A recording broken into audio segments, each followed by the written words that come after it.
Hey, this is Ethan Durham here with Ethan Durham's Music Hour. It's not an hour, it's pretty much just 5 minutes, but today I'm going to be going over the top 5 alternative albums of all time. Now, this is just my opinion.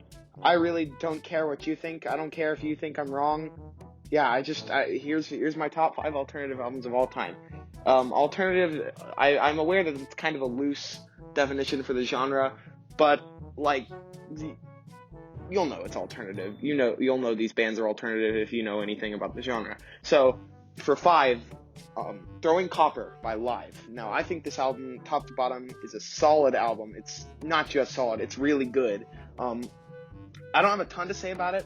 I don't really want to go in depth about this one because I don't feel as strongly about this one as I do about some other albums. And I'm going to save my time for some other albums. This is a good album. The best songs on it are definitely Lightning Crashes and All Over You. It had some big hits on it. It's really what got this band relatively famous, and I recommend you give it a listen if you haven't. So for number 4, I have Californication by the Red Hot Chili Peppers. Now, this album is a really clever, well-written album. Everyone in this band, this is the golden age of the band's lineup. When it had John Frusciante, who, in case you didn't know, has left the band about 3 times, Anthony Kiedis as lead singer, bassist Flea, drummer Chad Smith. Now, they're all excellent musicians. Anthony Kiedis' voice and writing style are incredibly clever. Flea is an awesome bassist who plays in a unique style that not a ton of other people play in. I highly recommend you give this album a listen if you haven't. It doesn't have a bad song on it.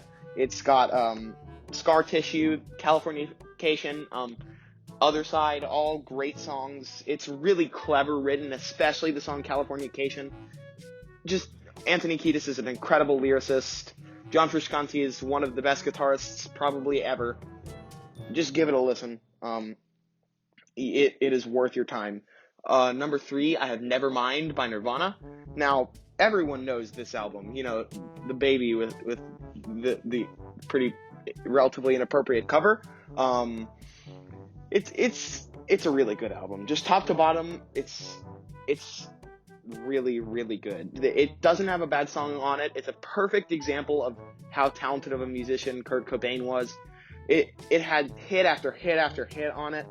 But that really doesn't make an album good. What made this album good was just the genius of the writing, the lyrics, how much of an iconic album this album was. The Smells Like Teen Spirit has become an anthem of rock, and Lithium is one of my favorite songs ever. Come As You Are is also great. In Bloom, Polly, Territorial Pissings, the list goes on. It's an incredible album. If you haven't listened to it, then I don't know what you're doing with your life, so go listen to it. For number 2, I have Weezer, the Blue album. It's by Weezer, obviously. So, this album is pretty much Weezer's greatest hits track. There's nothing wrong with it. The first 8 songs are my favorite Weezer songs. The last 2 are also very good. It's got Say It Ain't So, which I think everyone on earth has heard at some point in their life and likes. The Undone, the Sweater song, which is great. Buddy Holly is an incredible song. My Name is Jonas. Those are the 4 hits on it, but the other 6 tracks are very, very strong. Rivers Cuomo is an incredible songwriter. I think he's one of the most talented musicians that's in the game right now. Like, he has an amazing voice. He's a great songwriter. Their guitarist, Brian Bell, is one of the most underrated guitarists, in my opinion, ever. Like, up there with George Harrison, underrated. This is the Weezer's best album. It's one of my favorite albums of all time.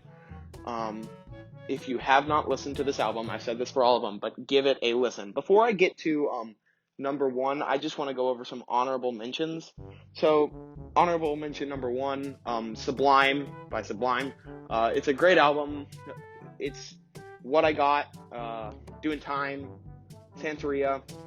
Really, really well written album. Just really smooth, nice, reflects the band's style in a good way. Second honorable mention, Purple by Stone Temple Pilots. This is a very talented band, very talented singer. I think it has like 10 hits on it or something. It's crazy. It was an extremely successful album. If you haven't listened to it, you should definitely give it a listen. I feel kind of bad about putting this one in the honorable mentions, but I do like every other album on this more than this one. But this is a great album. 10 by Pearl Jam. Eddie Vedder is just such a talented guy, and everyone in this band is so good. As the night I'm playing this, Eddie Vedder is going to be playing a show tonight. I'm really excited to see that. This is just a great album. Even Flow, Alive. Oh my God, just incredible. Alive has one of the best guitar solos maybe ever. And then last honorable mention, Super Unknown, Soundgarden. Now, Chris Cornell is my favorite singer of all time.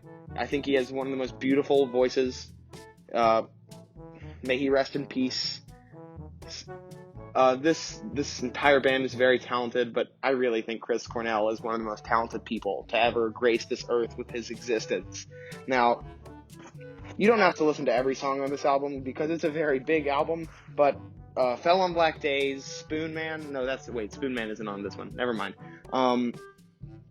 Black Hole Sun is one of my favorite songs ever. It should be one of yours too because it's incredible. Just give this album a listen. So number 1, I have American Idiot by Green Day. Now, this album is a perfect example of a concept album.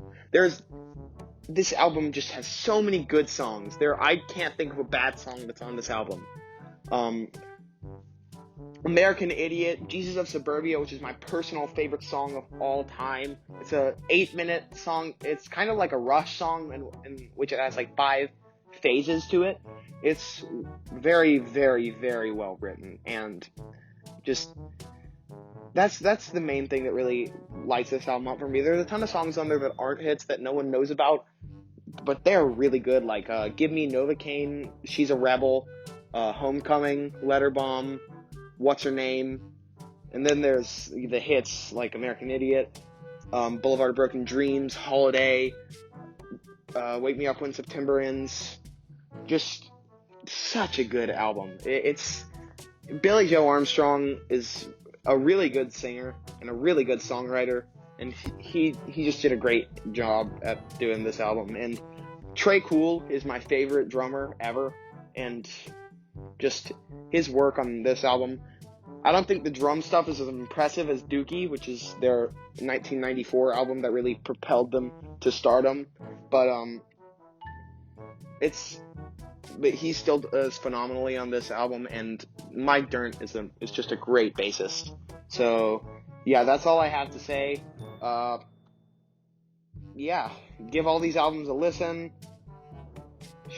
Yep, that's all I have to say. Okay, bye.